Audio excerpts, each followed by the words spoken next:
Japan has no military. What it has, the government insists, are self-defense forces. Whatever you call them, Japan has $49 billion a year worth, more than all but 8 other countries. Officially, likewise, Japan is staunchly opposed to any and all nuclear proliferation. Yet in 2017, it refused to ratify a UN non-proliferation treaty. It also maintains a curiously large stockpile of plutonium. And America's nuclear weapons are a key component of its defense. Neither, finally, does it build aircraft carriers. This, clearly, is only a helicopter destroyer.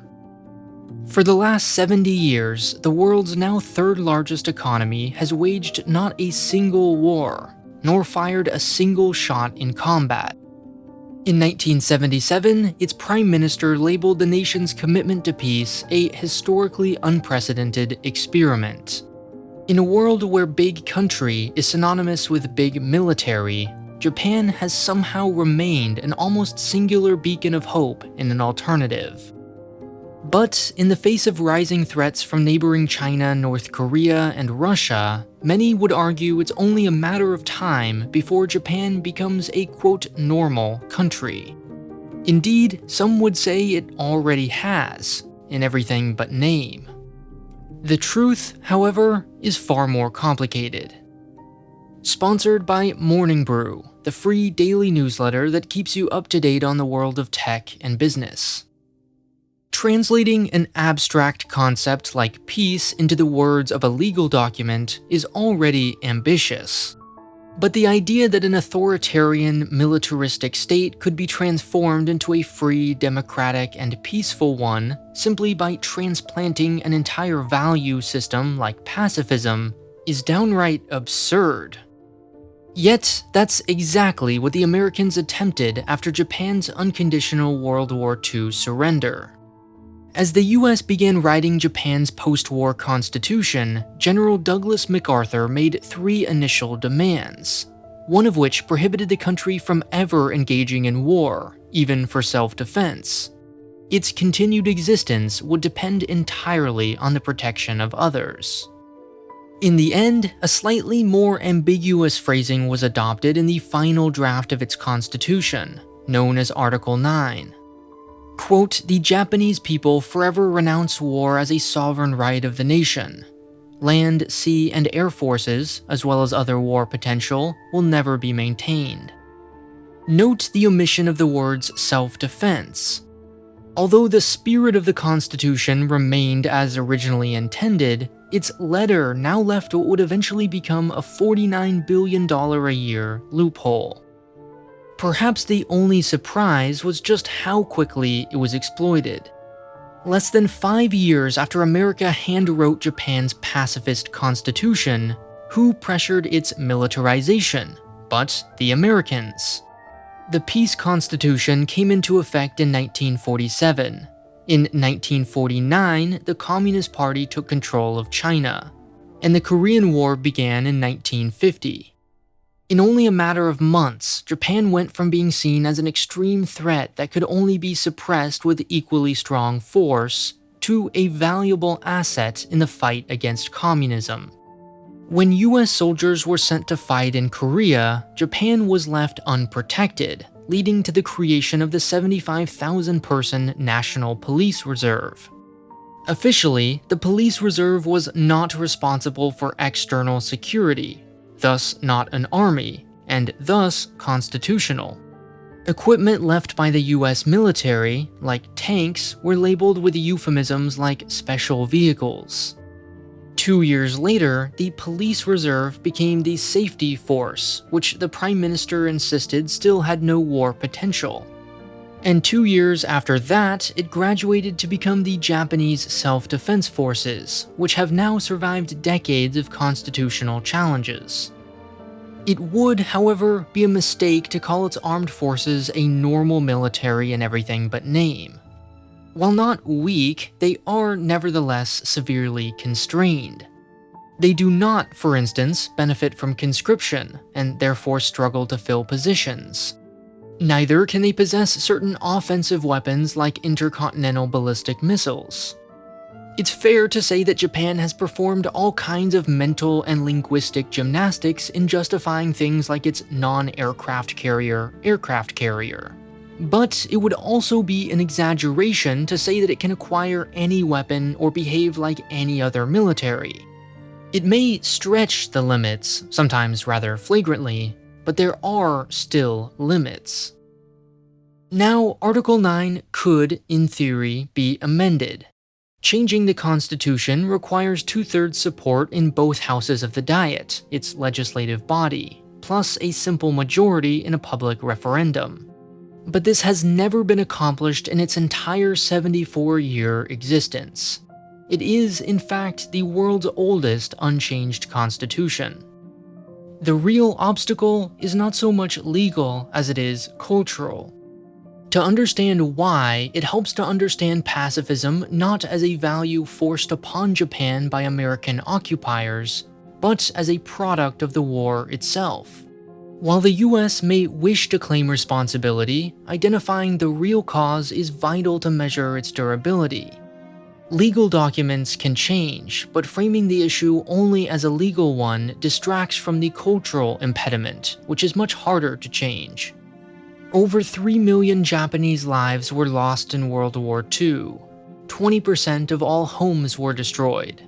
And of course, it suffered from the only use of nuclear weapons on a human population in war. Faced with this immense psychological toll, it's said that Japanese society developed several coping mechanisms. First, the need to assign meaning to an otherwise senseless loss of life. And second, to preserve one's sense of innocence, the shifting of all blame onto the institution of the military. To resist militarization, in other words, was to recognize and learn from the past, while relieving oneself of agency, whether justified or not. In the decades since, Japan also came to associate peace with prosperity. Its economy swiftly recovered and brought with it a dramatic rise in quality of life. What keeps these principles alive so many years later is, in large part, education. The teachers' union, for example, though less prominent than it once was, has resisted efforts to reform curriculum. Academia also acts as a strong check against militarization. In China, the line between academic and military is so often blurred that the American government can very easily find grounds to reject and sometimes harass nearly any Chinese academic. Most researchers around the world would have a hard time saying no to funding. In Japan, however, universities explicitly ban dual-use grants, civilian technologies which also have some military application. This deeply ingrained skepticism isn't confined to any single segment of society. Nearly every student has taken a field trip to one of the country's 76 peace museums, which are spread out across 32 prefectures. Over 74 million people in total have visited the Hiroshima Peace Memorial Museum alone. Regrettably, some museums gloss over Japan's own actions during the war, and few, if any, challenge America's involvement since. But each and every one leaves visitors with a strong revulsion to war. When taken together, all these influences create a distinct sentiment among the public. But it can't quite be labeled pacifism, and not just because no single ideology can possibly describe 125 million people. The word pacifism, by the strictest definition, means a total rejection of violence, including self-defense. It also implies a universal and coherent guiding philosophy, yet human beings are complicated. Some, who argue its defense forces are inadequate for the times, say that while the Japanese public supports the right to self-defense in theory, they oppose its implementation in practice. On one hand, a clear majority, 78% in one poll, say going to war is legitimate when attacked. Yet almost no one is willing to do so. 88% of Chinese citizens say they're willing to fight for their country. 77% of Taiwanese, 67% of South Koreans, but only 13% of Japanese. The result is a massive divide between the goals of the current conservative government and the attitudes of the public at large. Unable to amend the constitution, the former Prime Minister Abe Shinzo instead relied on reinterpretation. The basic argument goes something like this. Most people believe Japan ought to maintain at least the minimum level of force required for self-defense. The question is what that level is. Conservatives argue that while defense expenditures have been on the rise across East Asia, Japan's have remained more or less the same, at about 1% of GDP. In this view, a stable military budget actually means declining power in the context of adversaries who are increasing theirs. They also contend that global expectations have changed.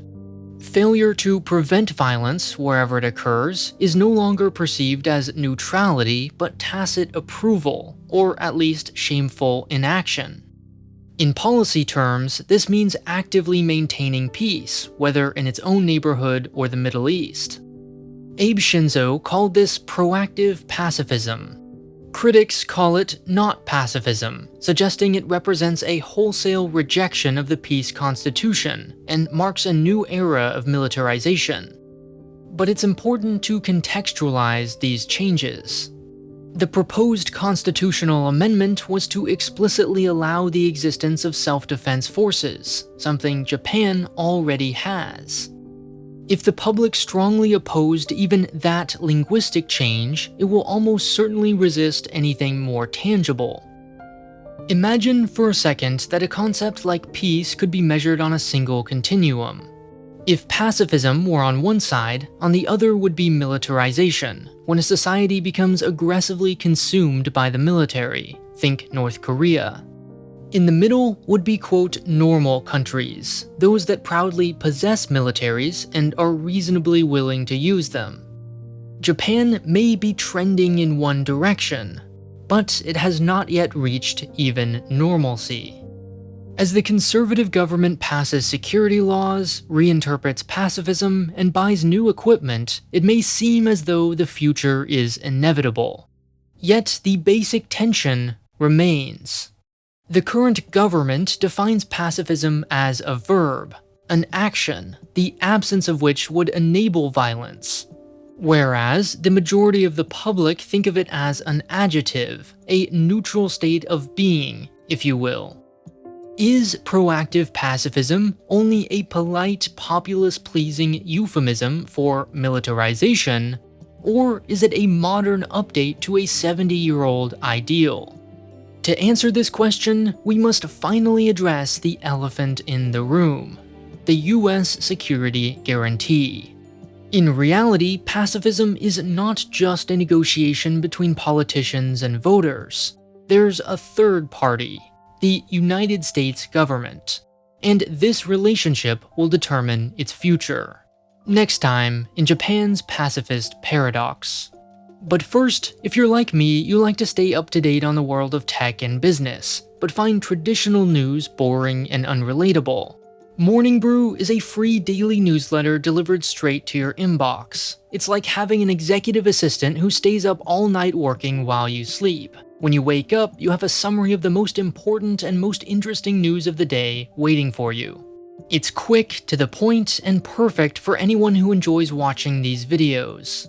Personally, my favorite part are the interesting links at the bottom. It's how I've discovered topics for videos, good books to read, and just fun articles that I'd otherwise never find on my own. You can sign up in about 15 seconds by clicking the link on screen right now. It's completely free, and all you need is an email address. So go sign up right now and start your day off right with Morning Brew.